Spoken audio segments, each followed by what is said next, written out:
All right, YouTubers, we got another one here today. Something that is fairly common on vehicles when they get into higher mileage. You may know someone who's had this happen to them, might have happened to you yourself.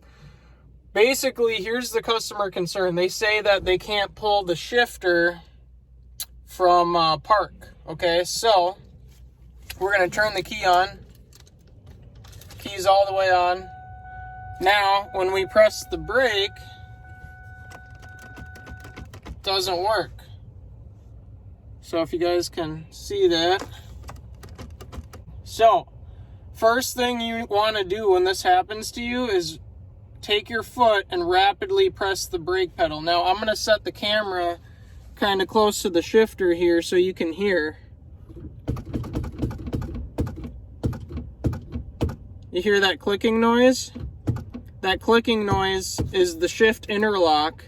There's a little device in here that's releasing the shifter to be able to move. Okay, so if I give it a minute and I just press the brake, it should pull right into any gear. However, sometimes the brake switch will stick. I'm going to see if I can get it to stick. Nope.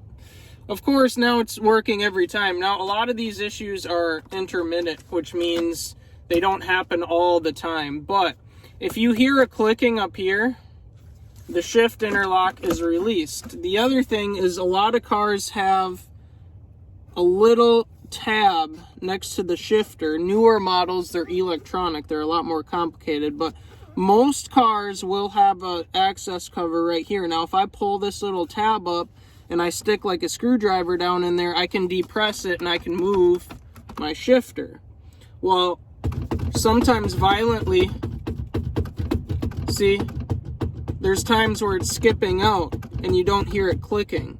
Now, usually what that is, okay, most of the time is gonna be this guy, which is a brake switch, brake light switch, okay?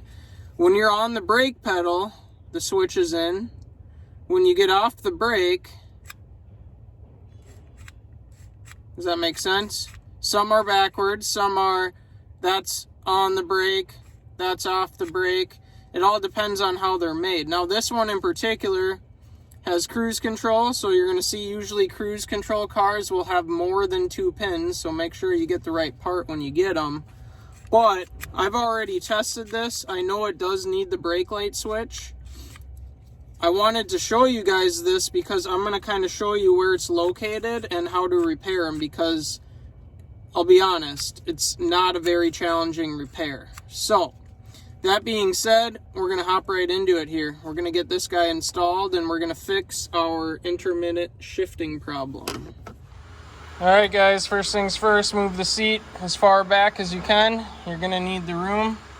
Get yourself a small light. And bam, look at what we have there. Our brake switch. Usually they are very simple to install, guys, and this one is going to be the same. Alright, I'm going to try to film me putting it in, but essentially it just goes in and it twists. Oh, there we go. And when you take your lead, I don't know if you guys really, I have no idea if you can see any of this. Right, that's how it should look when it's in there. So, very simple deal. There's actually a tab on here. Put it in the light. See this tab? It has to be in there clocked right in order for the brake switch to work. Kind of nifty. This is the worn out Ford one. You can see it says Ford Motor Co. on it. Replacement one is in. I've just tested it bajillion times. Slow, fast, everything in between. Can't get it tacked up, so we are done. All right, hope you guys got something out of this. Like and subscribe.